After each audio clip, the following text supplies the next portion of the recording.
બોલો બોલો શ્રી મહાવીર સ્વામી ભગવાન કી જય. શ્રી ચિંતામણી પાર્શ્વનાથ ભગવાન કી જય. આપણે સ્વાધ્યાય કરતા પહેલા મંગલાચરણ પ્રાર્થના કરીશું. ઓમ નમો અરિહંતાણમ. ઓમ નમો સિદ્ધાણમ. ઓમ નમો આયરિયાણમ. ઓમ નમો ઉવજ્જાયાણમ. ઓમ નમો લોહી સવસાહુનમ. એસો પંચ નમોકારો સવ પાવપણાશનો મંગલાણં ચ સૌવેશિં પરમં હવૈ મંગલમ. મંગલમ ભગવાન વીરો મંગલમ ગૌતમઃ પ્રભુ મંગલમ સ્થૂલિભદ્રાદ્યા જૈન ધર્મોऽस्तु મંગલમ. અંગૂઠે અમૃતવસે લબ્ધિતણા ભંડાર શ્રી ગુરુ ગૌતમ સમરિયે વાંચિત ફલદાતાર. અજ્ઞાનતિમિરાંધાનાં જ્ઞાનાંજનાં શલાકયા નેત્રముન્મીલિतं યેન તસ્मै શ્રી ગુરવે નમઃ. તસ્मै શ્રી ગુરવે નમઃ. બધાને સાદર પ્રણામ. જય જિનેન્દ્ર સાથે આપણે સ્વાધ્યાય શરૂ કરીએ પહેલા પરમાત્મા અરિહંત દેવની વાણીનો કેવો પ્રભાવ છે અને પરમાત્મા કેવા છે, તો એના જે ઉપકારો છે એ ઉપકારને યાદ કરતા આપણે સુંદર મજાનું પદ ગાઈશું અને ત્યાર પછી આપણે સ્વાધ્યાયમાં આગળ વધીએ. કિત મેં મન મૂકીને વરસ્યા અમે જન્મ જન્મના તરસ્યા. તમે મૂષળ ધારે વરસ્યા અમે જન્મ જન્મના તરસ્યા. તમે મન મૂકીને વરસ્યા અમે જન્મ જન્મના તરસ્યા. હજાર હાથે તમે દીધું પણ જોડી અમારી ખાલી. હજાર હાથે તમે દીધું પણ જોડી અમારી ખાલી. જ્ઞાન ખજાનો તમે લૂંટાવ્યો, જ્ઞાન ખજાનો તમે લૂંટાવ્યો, તોય અમે અજ્ઞાની, તોય અમે અજ્ઞાની. તમે અમૃત રૂપે વરસ્યા, તમે અમૃત રૂપે વરસ્યા અમે જન્મ જન્મના તરસ્યા. તમે મન મૂકીને વરસ્યા અમે જન્મ જન્મના તરસ્યા. સ્નેહની ગંગા તમે વહાવી જીવન નિર્મલ કરવા. સ્નેહની ગંગા તમે વહાવી જીવન નિર્મલ કરવા. પ્રેમની જ્યોતિ તમે જલાવી, પ્રેમની જ્યોતિ તમે જલાવી આત્મતાતમ ઉજ્જવલ કરવા. તમે સૂરજ થઈને ચમક્યા, તમે સૂરજ થઈને ચમક્યા અમે અંધારામાં ભટક્યા, અમે અંધારામાં ભટક્યા. તમે મન મૂકીને વરસ્યા, અમે જન્મ જન્મના તરસ્યા. શબ્દે શબ્દે સાતાપે, એવી તમારી વાણી. શબ્દે શબ્દે શાતાપે, એવી તમારી વાણી.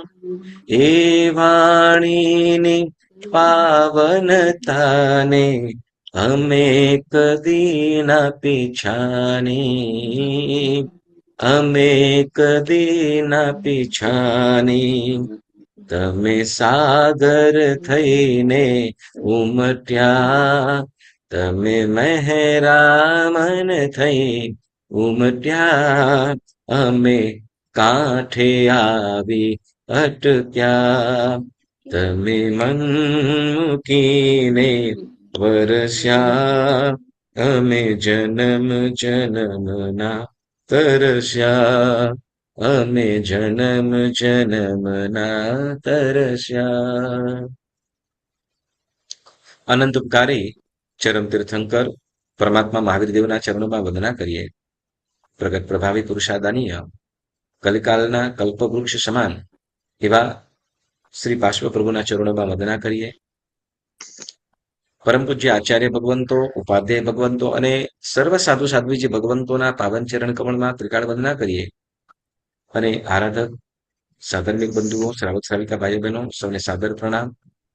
દેવગુરુ પસાઈ આપ બધા સુખ શાંતિમાં હશો. આપણે ખૂબ સુંદર મજાનો સ્વાધ્યાય કરી રહ્યા છીએ. સમકીર્તના 67 બોલની સચ્ચાઈ. સમકીત એટલે શું? હા, સમ્યક્ત્વનું મહત્વ કેવું છે એની સહેજ વાત કરીએ. ત્યારે એમ કે છે સમ્યક્ત્વનું પહેલામાં પહેલો ગુણ, સમ્યક્ત્વ આત્માનો ગુણ છે. તો એનો પ્રભાવ કેવો છે એની વાત કરે છે. તો એમ કે છે સંસ્કૃતની અંદર વાક્ય છે, શ્લોક છે, જેમાં કે છે અંત મુહૂર્ત મિત્તમપી, અંત મુહૂર્ત મિત્તમપી ફાસિયમ ઉજ્જ જેહી સમ્મતમ, ફાસિયમ હુજ્જ જેહિમ સમત્તમ તેસિમ અવટ્ટ પુગ્ગલ, તેસિમ અવટ્ટ પુગ્ગલ પરિયટ્ટો પરિયટ્ટવો ચેવ સંસારો.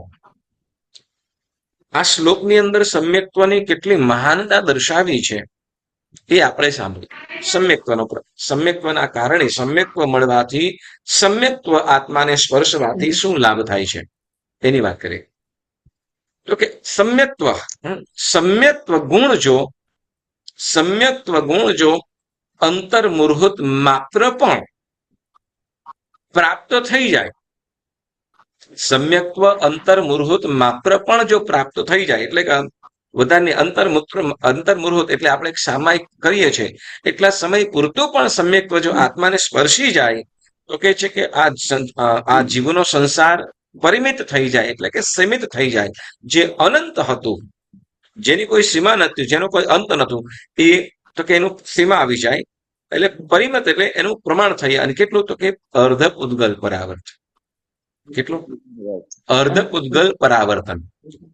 કેવી રીતે કહીશું આપણે અર્ધ ઉદ્ગલ પરાવર્તન? એટલે તો કે એમ કહેવાય કે કોઈ કર્જ વાળું હોય, કોઈને દેવું હોય કે દેવું હોય, billion trillion trillion trillion trillion, જેની કોઈ સીમા નહીં, બરાબર, એટલું દેવું હોય કે બિચારો આખી લાઈફ કદાચ ગમે એટલી મહેનત કરે તથા પણ એના ઋણમાંથી નીકળી ન શકે.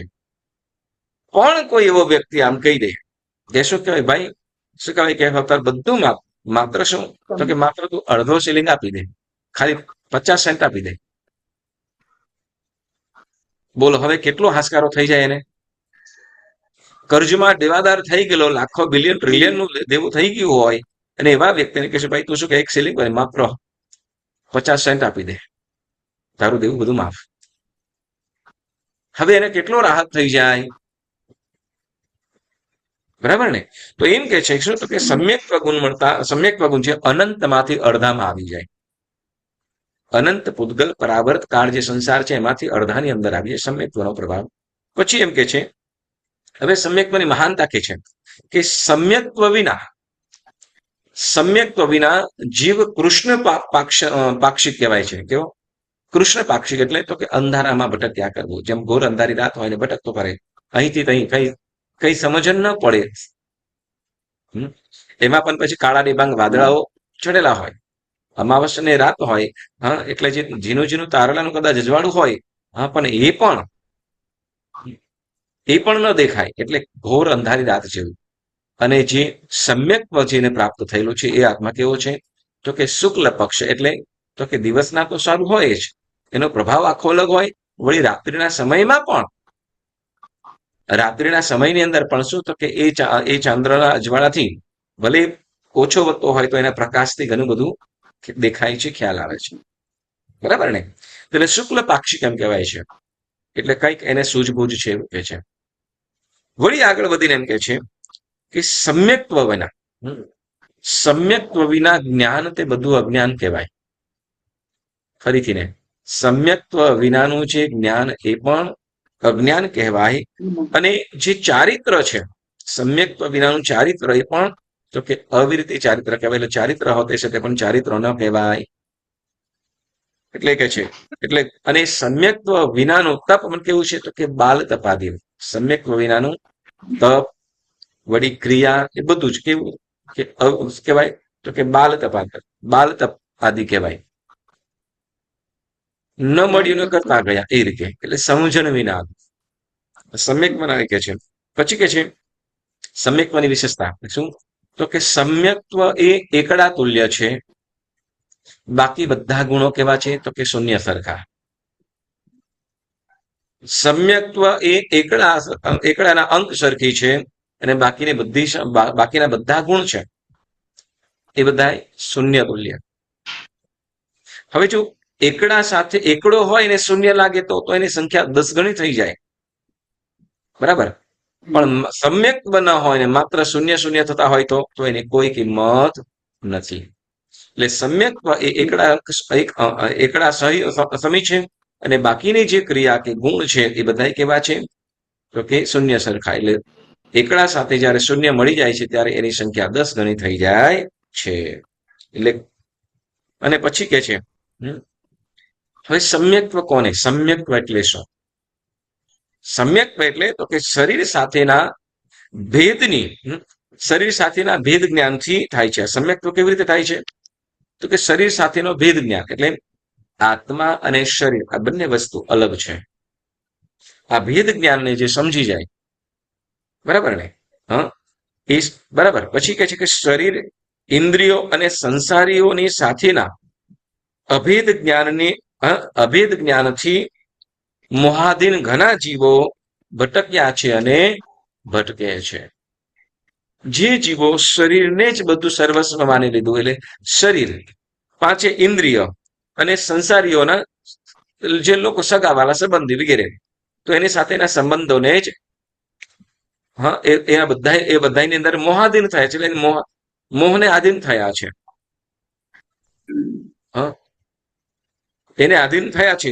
તો અને એ જે પણ જીવો મોહને આધીન થયા છે કે શરીર કે ઇન્દ્રિયો કે સ્વજનોની અંદર જ, હા, કે સંસારીઓની સાથેના સંબંધને જ જે બધું માને છે કે એમાં જે મોહાયેલા રહે છે એ જીવો ઘણા સંસાર સુધી ભટક્યા છે અને ભટકશે એમ કે છે.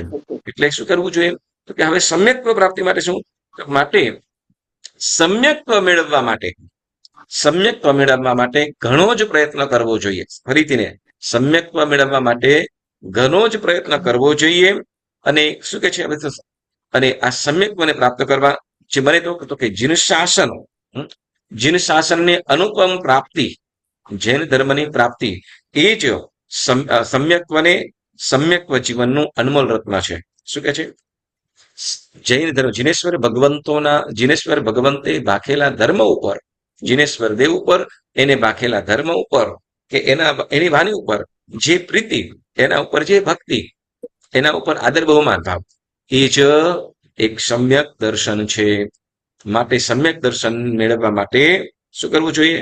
માટે સમ્યક દર્શન કે સમ્યક્ત્વ એ અનમોલ રત્નો છે એમ કીધું, કે એનું મૂલ્ય કોઈની પણ સાથે સરખાવી શકાય નહીં. એવું સમ્યક્ત્વ છે. તો એવા એ સંકેતને એવું સમ્યક્ત્વ પ્રાપ્ત કર્યા પછી આપણે શું કરવું જોઈએ? વધુ ને વધુ વિશેષ ને વિશેષ ધર્મમાં તત્પર બનવું જોઈએ, લીન બનવું જોઈએ. આપણે જે પણ આપણે જે બાહ્ય ક્રિયાઓ કરીએ છીએ, સાંભળજો, જે પણ આપણે ક્રિયાઓ કરીએ છીએ, જેમ કે પરમાત્માની પૂજા કરીએ છીએ, પ્રભુનું દર્શન કરીએ છીએ, ધૂપ દીપ આદિ કરીએ છીએ, જિનાલયની પ્રદક્ષિણા દઈએ છીએ, બરાબર? તો આ બધી જ ક્રિયા સમ્યક દર્શનને વધુ નિર્મળ બનાવવા માટે અથવા સમ્યક્ત્વની પ્રાપ્તિ થાય એના અર્થે, પરમાત્માની પ્રતિમાનું પૂજન પણ છે એના અર્થે, તો કે પરમાત્માની ગેર મોજૂદગીની અંદર એ પરમાત્માની પ્રતિમાને સ્વયં પરમાત્મા કે અરિહંત દેવ, જીનેશ્વર દેવ માનીને એની આપણે ભક્તિ કરીએ છીએ.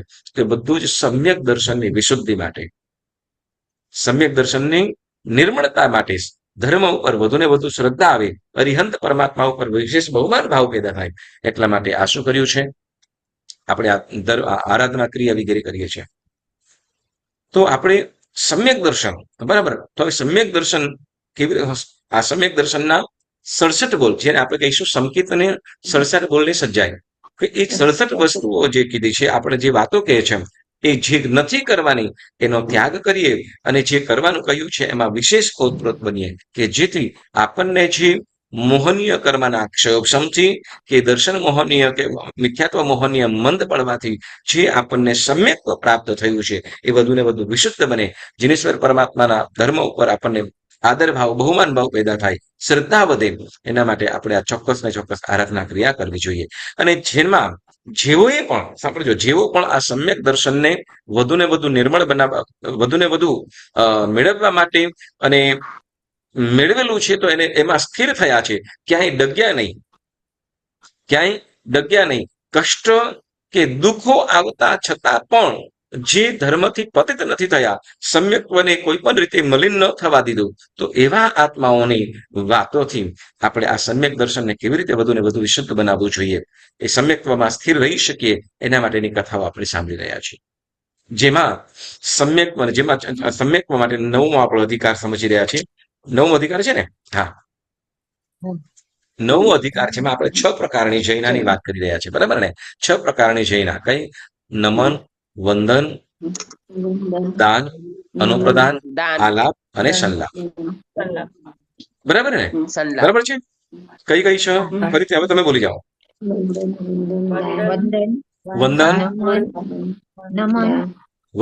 નમન, દાન, અનુપ્રદાન, આલાપ, સંલાપ અને સંલાપ.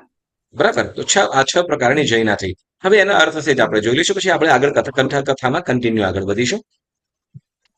બોલો, નમન એટલે શું? પેલું વંદન છે ને? વંદન એટલે શું?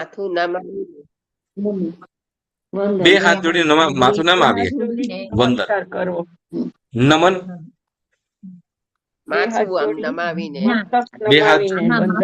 બે હાથ જોડીને, યસ. હવે જો અહીંયા છે ને ખાલી બાહ્યથી નમન કરીએ એ વંદન કીધું, પણ નમન કરવામાં પાછું શું, તો કે એમને લોકોને શું કે બે હાથ જોડીને એ લોકોની આગળ ગુણ સ્તુતિ કરીએ, એ લોકોની પ્રશંસા કરીએ, તો એ શેમાં આવી જાય છે? નમનમાં. એ લોકોની ભક્તિ કરીએ, એ લોકોના ગુણગાન કરીએ, એની પ્રશંસા કરીએ, એ બધું આ નમનની અંદર આવી જાય છે. હવે દાનમાં, દાન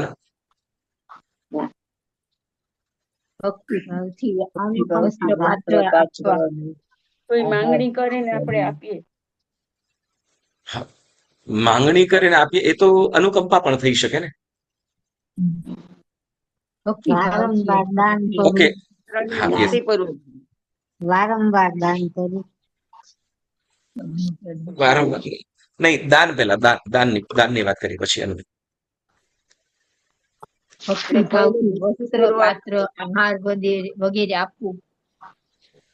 આહાર, દવા, પાણી આદિ ભક્તિ ભાવે આપવા, બરાબર? ભક્તિપૂર્વક આપવા તે દાન. અને અનુપ્રદાન,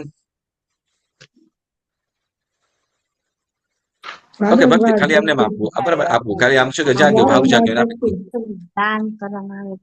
અનુપ્રદાન, વારંવાર ભક્તિ ભાવથી આપતા છીએ, બરાબર ને?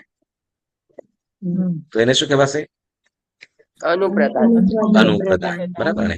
હવે જુઓ, આ જો છે કે દાન આપીએ, અનુપ્રદાન કરીએ, તો એમાં થાય શું? તો કે આપણું સમ્યક્ત્વ કેવી રીતે મલિન બને? તો કે એ લોકોને શું કહેવાય કે અમારા ધર્મ ઉપર એ લોકોને બહુમાન ભાવ જાગે એવું થાય. હવે એના કારણે આપણી એ ક્રિયાથી શું કરે છે? તો કે લોકોની અંદર પણ પ્રશંસા થતી હોય કે આ લોકો પણ, હવે એ લોકોનું મહત્વ વધતું હોય, એ લોકોનું મહત્વ એટલે પોતાનો મહિમા વધારે કે છે આ લોકો પણ અહીંયા માને છે, આ લોકો પણ આની બધે માને છે. આમ કરતા કરતા લોકો શું કરતું કે મિથ્યાત્વને પોષવાનું કાર્ય, મિથ્યાત્વનું પોષણ કરવું એ સમ્યક્ત્વ મલિન કરવાનો પહેલું પગથિયું. ફરીથી સમ્યક્ત્વને શું કહેવાય? મિથ્યાત્વને પોષવું મતલબ સમ્યક્ત્વને મલિન કરવું, અપવિત્ર કરવાનું પહેલું લક્ષણ. એટલે ત્યાં દાન ના પાડી. અને અનુપ્રદાન વારંવાર કરતા હોઈએ પછી તો એ લોકો શું કહે? પછી તો કે મિથ્યાત્વને પૂરેપૂરું બળ આપવાનું કાર્ય થાય. મિથ્યાત્વને પૂરેપૂરું બળ આપવાનું કાર્ય થાય છે. માટે એ લોકોનું શું કહેવાય કે ત્યાં દાન અનુપ્રદાન કરવાનું નથી. પછી કીધું આલાપ અને સંલાપ. આલાપ અને સંલાપ બોલો. એ લોકો ના બોલાવે તો પણ ના પૂજ્ય બોલાવે તો પણ ગણીએ તેવું તે હા, ના બોલાવે તો પણ ત્યાં જવું ને જાય, બોલવું, બરાબર? Yes. બોલાવાનું. ન બોલાવે તો પણ પછી એમ શું કે પોતાના ભાવોથી પોતાનાથી જાય તો એ પણ શું કહેવાય કે મિથ્યાત્વનું કારણ બને છે. એનાથી ધીમે ધીમે શું થાય? તો કે મિથ્યાત્વ તરફ ઢળી પડે, મિથ્યાત્વ તરફ ઢળી જવાય. એટલા માટે શું તો કે એનો ત્યાગ કરવો જ વધુ યોગ્ય છે. જેમાં આપણે 6 પ્રકારની જઈને, જો કોઈ વખતે એવું બને, સાંભળ્યું, કોઈ વખતે આગ્રહ હોય જેમાં આપણને આગળ આવશે. આપણો ધર્મ માત્ર અધ્યાત્મ, ખાલી માત્ર નિશ્ચય આત્મા પૂરતો જ નથી, પરંતુ વ્યવહારને પણ અનુલક્ષે છે. તો એની વાતો આપણને આગળના અધિકારોની અંદર જણાવશે. કેવા કદાચ સંજોગો હોય, કદાચ તમારે જવું પડે પણ એવા સંજોગો થઈ પડતા હોય, બરાબર ને? કેમ કે વર્તમાન સમય એવો છે. સાંભળજો, પહેલાનો સમય કંઈક અલગ હતો. પ્રેરણા આપણને ઉચ્ચ જ લેવાની, પ્રેરણા હંમેશા ઉચ્ચ જ લેવાની, બરાબર? પણ સાથે વ્યવહાર પણ જણાવે કે એ તો શું કે એટલે કદાચ ધર્મમાં દ્રઢતા ન હોય, એટલી દ્રઢતા ન હોય, અથવા ગમે તે કદાચ ધર્મની નિંદા થતી હોય, વ્યવહારની અંદર નિંદા થતી હોય, તો એવા કાર્ય માટે એના જે કારણો છે એ આપણને પાછળના અંદર જણાવશે. પરંતુ અત્યારે જે જૈના જે કીધી છે એ જ આપણે ધ્યાનમાં લેવાનું છે. ઓકે, તો હવે એમાં આપણે સંગ્રામસુર, બરાબર ને? સંગ્રામસુરની વાત આપણે સાંભળી રહ્યા છીએ કે જેમાં આપણે સાંભળ્યું કે સંગ્રામસુર જે હિંસક વૃત્તિ વાળો હતો, માતા પિતાએ પણ પોતાના નગરમાંથી હકાલી મૂક્યો અને હવે તો શિકારથી જ પોતાનું જીવન ચલાવતો.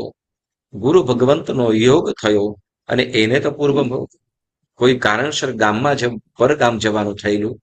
ગુરુ ભગવંતના યોગે જે કૂતરાઓના મનોગત ભાવને એને પણ સમજી શકે એમ હતા, એટલે એઓના મનોવૃત્તિને સમજીને એઓ લોકોને અહિંસાનો ઉપદેશ આપ્યો.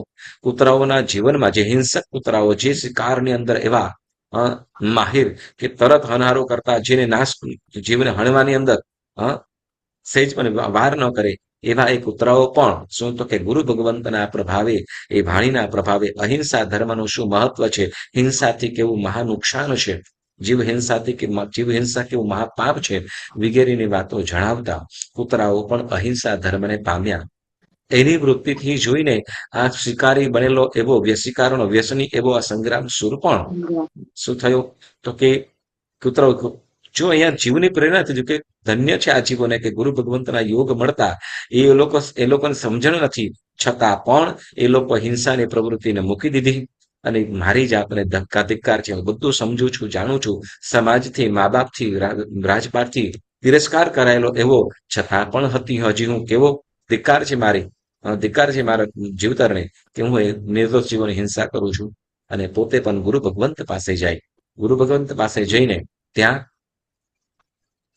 ગુરુ ભગવંત પાસે અહિંસાનો ધર્મ સાંભળી એ શ્રાવકના 12 વ્રત, શ્રાવક કોઈ પણ જીવને હિંસા ન કરવી, જીનેશ્વર દેવ સિવાય અન્ય કોઈને નમવું નહીં, સુદેવ સુગુરુ સુધર્મની જ આરાધના, અન્ય મિથ્યાત્વનો ત્યાગ, કોઈ પણ રીતે જીવ હિંસા તો નહીં જ કરવી. તો એવી રીતે આ નમન વંદન હા, નમન વંદનનું અહીંયા સંકલ્પ થઈ ગયો છે. કોઈ પણ પ્રકારની હિંસા તો નહીં જ. હવે એવા વ્રતોમાં દ્રઢ થયેલો એવા હવે તો મા બાપ જે સુરસેન રાજા અને માતા એ લોકો પણ પોતાના દીકરાને જ્યારે શું કહેવાય અહિંસા એક શ્રાવક ધર્મથી યુક્ત જ્યારે જાણ્યું અને માતા પિતા પણ પોતાના મહેલની અંદર બોલા તેડાવ્યા અને એને યુવરાજ પદે સ્થાપિત કર્યા. કોઈ જૂનો મિત્ર પરદેશ થઈને આવેલો અને એને પાસેથી જાણવા મળ્યું કે આશ્ચર્યચકિત જોયેલું કે આ દરિયાઈ મુસાફરીની અંદર કોઈ સ્ત્રી આવી રીતે છે કે જે તે મધ દરિયાની અંદર અને એ નાના ટાપુની અંદર તે વૃક્ષ ઉપર રહે છે. અજુગતું લાગ્યું અને એ જે રૂપાળી સ્ત્રી હતી એ આવું તો ક્યાંય જોયું નથી. અને જ્યારે એની પાસે પહોંચે ત્યાં તો એ લોકો પોતાની સખીઓ સહિત દરિયામાં જંપાપાત કરી લીધો. એટલે આવું જોયું આશ્ચર્ય આ સંગ્રામ સુરેશ પોતાના મિત્રથી સાંભળ્યું હતું મારે એને મળવા જવું છે. એના રૂપની પ્રશંસા થઈ. સાંભળજો, રૂપની પ્રશંસા થઈ એટલે રૂપને એ સ્ત્રીને મેળવવાને ઈચ્છુક એવો એ સંગ્રામ સુર માતા પિતાએ ના પાડી છે કે જવા જેવું નથી. પરંતુ એમને પણ શું તો કે હવે જે ઈચ્છા થઈ છે ગમે તેમ કરવું હોય મારે એને મેળવવી છે. જે સુંદરી છે એ સુંદરીને મેળવવી છે અને મેળવવાની મા બાપની ના છે છતાં પણ શું તો કે ઉત્સુકતા કે એને ગમે તેમ મેળવીશ. દરિયાઈ મુસાફરે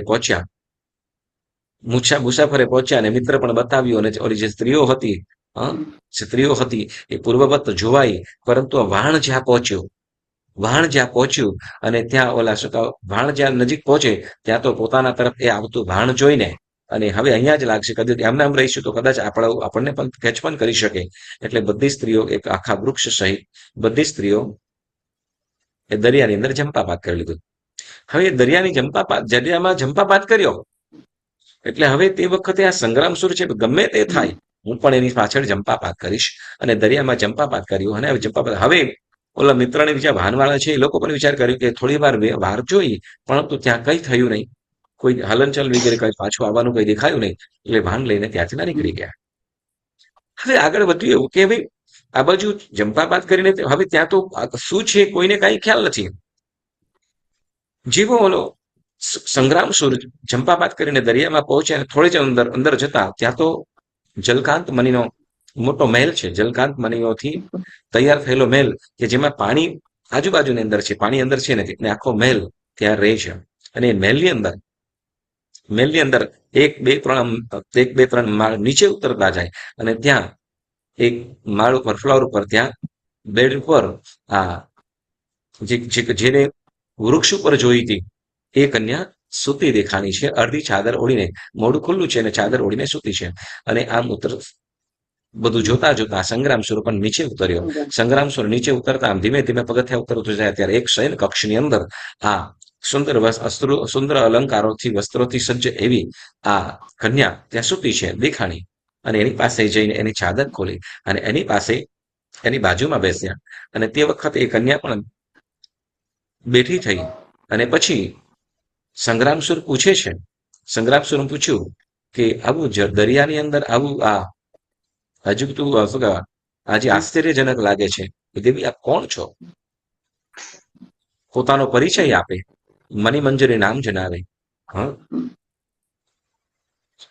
અને વિદ્યાધરની દીકરી છે આવું પણ જણાવ્યું.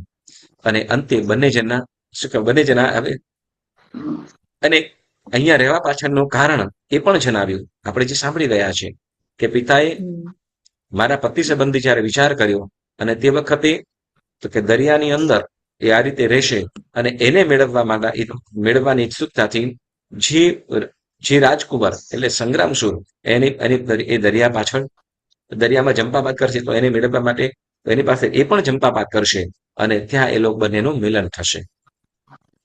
એટલે શું તો કે એ મારા પિતાએ જયારે એ નિમિત્ત ત્યાંથી જાણ્યું એટલે ત્યાર પછી આ જલકાંત મણીથી અહીં મહેલ બનાવીને દરિયામાં રહું છું. અને એવી રીતે જયારે કોઈ પણ વાહન આવે છે નજીક આવે અને તે વખતે નજીક આવતા દેખાય એટલે અમે દરિયામાં જંપાપાત કરી લઈએ. એટલે તમને મેળવવાની ઉત્સુકતા માટે શું તો કે પદ્મિની નગરના જે સુરસેન રાજાનો પુત્ર સંગ્રામસુર રાજા જંપાબાદ કરશે અને એ એમનો ભરતાર થશે. તો કે આવું અનેક વાર સુધી અનેક ત્યાં વાહનો આવ્યા, પરંતુ એમને મેળવવા માટે કોઈ પણ દરિયામાં જંપાબાદ કર્યો નથી. તમે આવ્યા એટલે તમે જો એટલે પોતાનો પરિચય અને સંગ્રામસુરનો પરિચય બંનેનો પણ પરિચય ત્યાં ખ્યાલ છે. કેમ કે એમની પાસે જે આવશે છે આ જ વ્યક્તિ આવશે એ નક્કી હતું. પોતાનો પરિચય થઈ ગયો. વાર્તાલાપ ચાલી રહ્યો છે બંને. અને ત્યાં તો શું દેવસભાની અંદર સૌધર્મેન્દ્ર આ સંગ્રામસુરના સમ્યક્ત્વની પ્રશંસા કરે. જુઓ અહીંયા સમ્યક્ત્વની પ્રશંસા કેમ થાય, સમ્યક્ત્વની પ્રશંસા કેવી રીતે થઈ છે? તો કે તમે વિચાર કરો કે કેવા શિકારનું વ્યસન, જે માતા પિતાથી પણ તિરસ્કાર કરાયેલો, ગ્રામજનોથી પણ તિરસ્કાર કરાયેલો એવો વ્યક્તિ પોતાનું બધું જ કેવો વ્યસનમાં લચકોચ હશે કે બધું છોડીને રાજપાટના સુખોને સ્વીકાર કરતો હશે.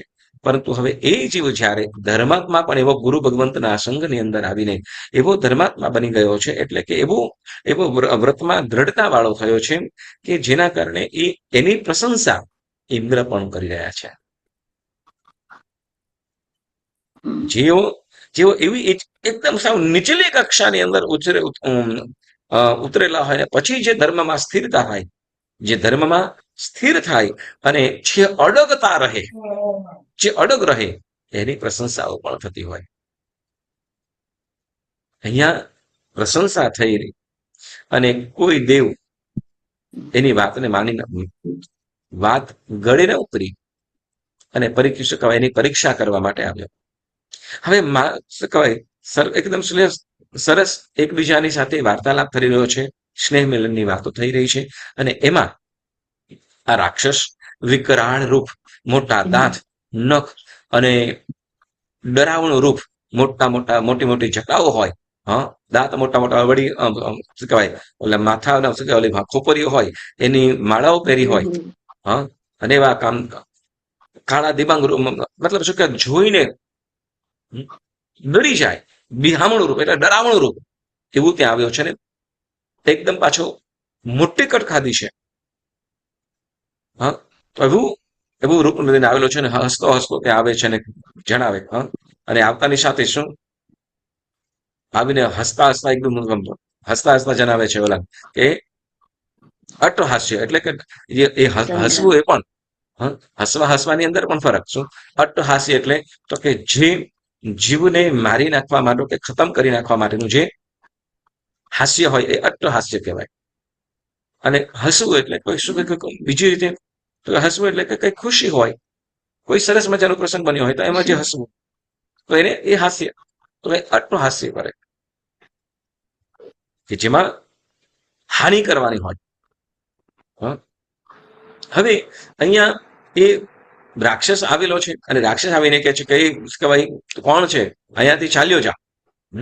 એ રાજકુમાર તો અહીંયાથી ચાલ્યો જા, કેમ કે આ જે કન્યા છે મારું ભોજન છે.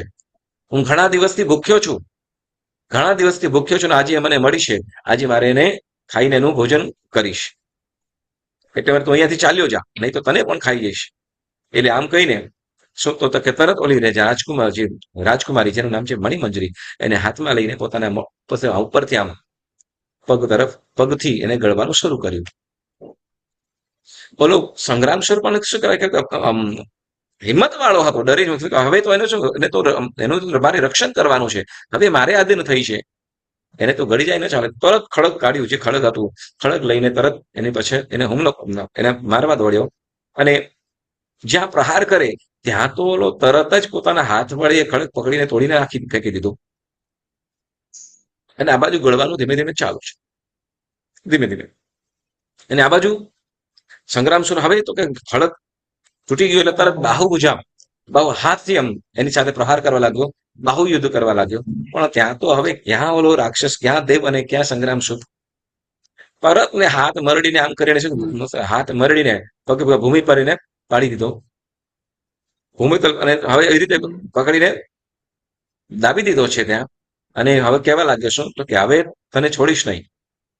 અને કે છે કે શું તો કે ઓલો કે છે કે ગમે તેમ આ કન્યાને છોડી ગઈ. ઓલો રાક્ષસ કે છે કે આ તો મને ઘણા ટાઈમ પછી ભોજન મળ્યું છે, એટલે આને તો હવે હું ખાઈ જઈશ. પણ તારી જો તું તો એની રક્ષો કરતો તારી સ્ત્રી હોય તો એક કામ કર, જો તને શું કહેવાય કે તારે જો આને જો બચાવી હોય તો તારા નગરની અંદરથી કોઈ પણ સ્ત્રી લાવી આપ. તારા નગરમાંથી કોઈ પણ સ્ત્રી લાવી આપ તો આને હું જીવતે મૂકી દઉં. એટલે સંગ્રામસુર કહે છે કે હું એ સ્ત્રી તો તને હવે ઓપ્શન મૂકે છે. અહીંયા પરીક્ષાઓ એવી રીતે થાય કે કોઈ પણ સ્ત્રી આપ તો તને આ તારી સ્ત્રી તને આપી દઉં કે હું મારું ભોજન શાંત, મારી જે ભૂખ છે એ ભૂખને હું શાંત કરી લઈશ. વળી બીજી રીતે કે છે જે રાજપુત્ર છે સંગ્રામસુર કે છે કે શું કહેવાય, તું આને મુક્ત કર. સંગ્રામસુર શું કે છે, રાક્ષસ કે સંગ્રામસુરને કે છે કે રાજપુત્ર, તું કોઈ પણ તારા નગરની જે સ્ત્રી લાવી આપ મારા ભોજન માટે તો તારી પત્નીને હું મુક્ત કરું. એટલે કે છે અને મારી ભૂખ શાંત થઈ જશે. એટલે કોઈ પણ તું બીજી સ્ત્રી લાવી આપીશ તો પણ મારું ભોજન થઈ જશે, તારી સ્ત્રીને મુક્ત કરી દેશ. અથવા કે આમ ન કરે તો કદાચ આ ન કરે તો તને બીજો ઓપ્શન આપું છું. શું? તો કે આ નગરની અંદર શું કહેવાય કે આ નગરની અંદર જે હરિહર અને શું કે છે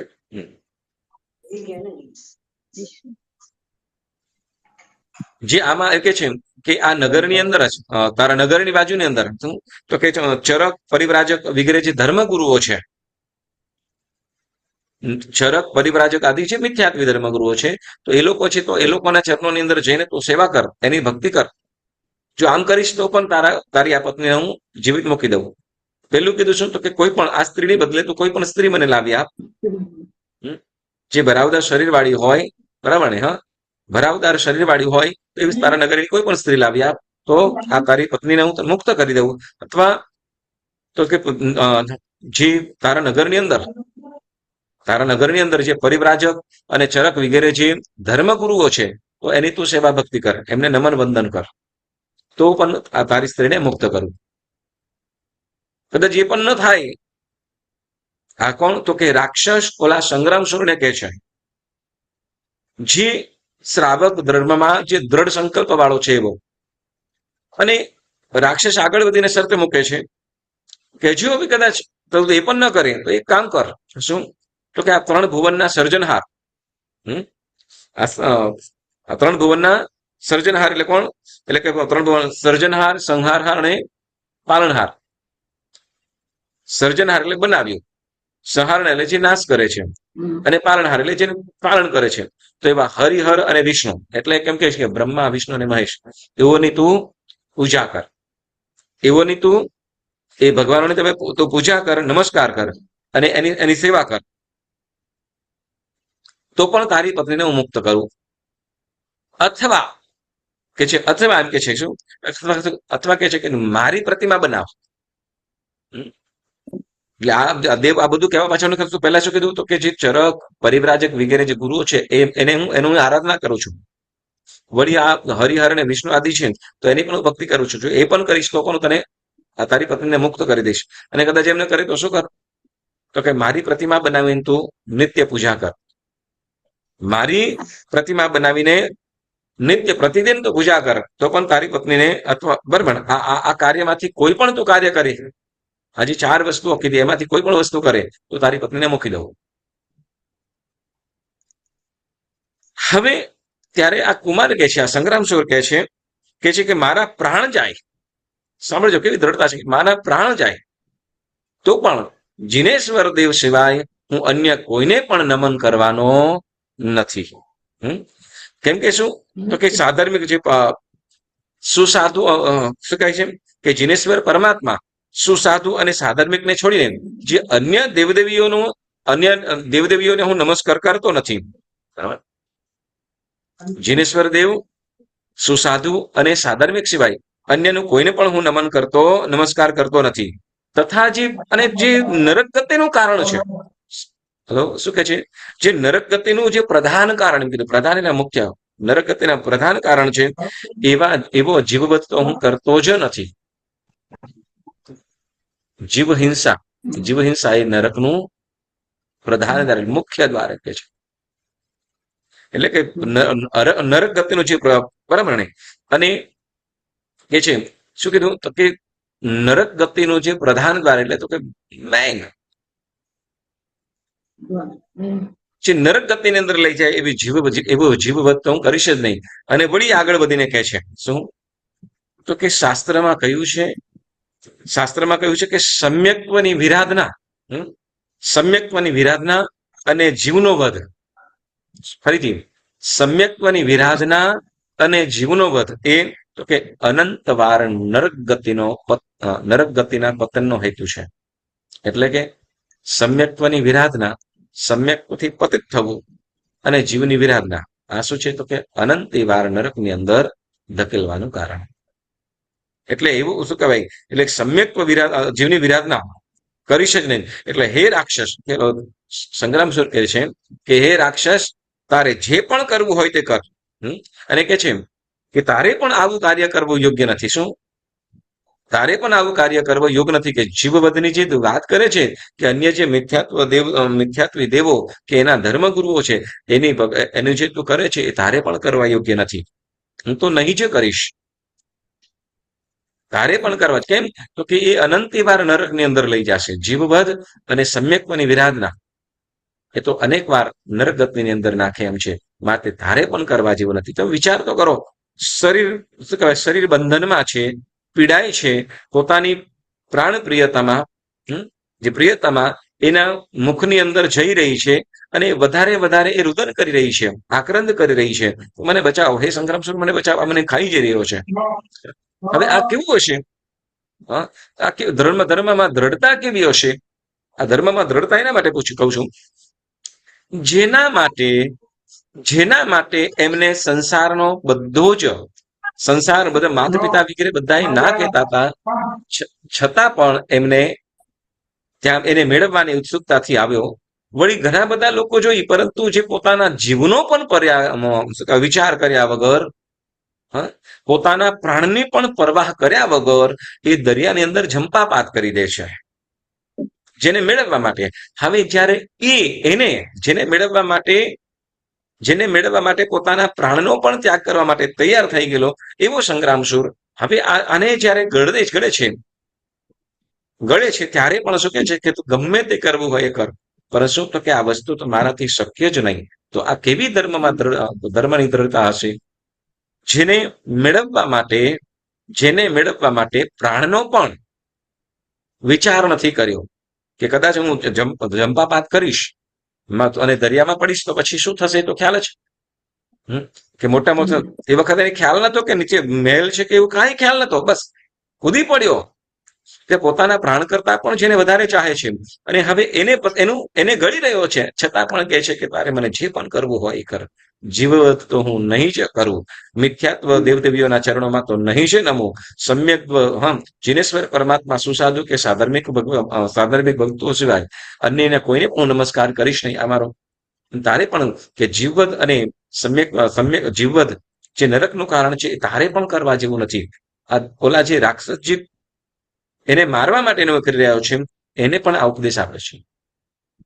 હવે આની અડીખમ વાતો સામે હવે એમ કીધું કે કદાચ સ્ત્રી ન આપે, એને નમન કરતો એક કામ કર. શું? ઓલો કે છે કે શું કહેવાય, હું તો ભૂખ્યો છું, આ તો મારું ભોજન છે, પણ જો હવે શું કે છે ઓલું અંદર જેમ જે આ વાતો કરે છે તેમ ઓલી જે મણિમંજરી છે એને તો ઓલો ગળતો જાય છે ધીમે ધીમે. હવે એમ ઓલો રાક્ષસ કહી રહ્યો છે કે હે રાજપુત્ર, જો કદાચ તો કોઈ સ્ત્રી કે માણસ ન લાવી શકે તો એક કામ કર. શું? તો ખાલી મને કોઈ બકરો લાવીને આપી દે તો પણ હું આ તારી કન્યાને મુક્ત કરી દઈશ. બરોબર. હવે પશુઓ સાથે કોઈ લેવા દેવા હોય ને કે તારી માત્ર બકરો આપી દે ને તો પણ હું તારી સ્ત્રીને તારી પત્નીને હું જીવિત મુક્ત કરી દઉં. મને બકરો ભોજન માટે આપી દે. જો હવે તું આપણ ન આપે તો હવે તારી પત્નીને હું ગળી જઈશ, તારી ભાર્યાને હું ગળી જઈશ, પછી કહેતો નહીં. અને તે વખતે આ સંગ્રામસુર કહે છે કદાચ પ્રલયકાળ આવી જાય. પ્રલયકાળ એટલે કે જેમાં બધું જ નાશ થઈ જાય, જેમાં માનવ સૃષ્ટિ, જીવ સૃષ્ટિ બધી નાશ થઈ જાય, તે વખતે કદાચ પ્રલયકાળ આવી જાય તો પણ હું જીવવદ વાળું તારું આ જે વચન એટલે જે જીવવધની તું માંગણી કરે છે, કે જે બકરાની માંગણી કરે છે, કે જીવ હિંસાની જે માંગણી કરે છે, એ કોઈ પણ કાળે આપીશ નહીં. અડગતા. હવે કોઈ પણ રીતે જ્યારે આ વાર્તાલાપ સંગ્રામસુર સાથે ચાલી રહ્યો છે તે વખતે ઓલો દેવ પણ આ ઝીણી ઝીણી વસ્તુ નથી. જેના માટે, જેને મેળવવા માટે જંપાપાત કરી લીધો છે, પોતાના પ્રાણ કરતા પણ જેને વધારે ચાહના છે એને હોળમાં મૂકી છે ઓલોએ, છતાં પણ શું થાય, જે પણ થાય મારાથી ન જ થાય, ધર્મથી ચલિત થવાની વાત જ નહીં. એટલે એમ કે છે કે જ્યારે કોઈ પણ રીતે સંગ્રામસુર ચલિત ન થયો, સમ્યકથી કોઈ પણ રીતે ચલિત ન થયો, ત્યારે હવે જે રાક્ષસ છે, રાક્ષસ પોતાનું મૂળ સ્વરૂપ પ્રગટ કર્યું. મૂળ સ્વરૂપ પ્રગટ કરીને બે હાથ જોડીને નમન કરીને કહેવા લાગ્યો કે હે કુમાર, ધન્ય છે, ધન્ય છે તું, ખરેખર તમે ધન્ય છો, તમે ધન્ય છો ખરેખર તમે. અને કહેવા લાગ્યો કે ધન્ય, કે પોતાના નિયમનો શું, પોતાના નિયમનો પ્રાણાંતે પણ ત્યાગ કરતો નથી. તમે ધન્ય છો કે તમે તમારો જે નિયમનો જે નિયમ લીધો છે એનો પ્રાણાંતે પણ ત્યાગ કરતા નથી. અને આલો રાક્ષસ કે છે શું, તો કે તમે તો કેવા કે પુરુષોમાં તો સાહસિક પુરુષોમાં શિખરભૂત છો. એટલે સાહસિક પુરુષો હોય તો એમાં પણ ઉચ્ચ સ્થાને કોઈ હોય તો એવા તમે છો.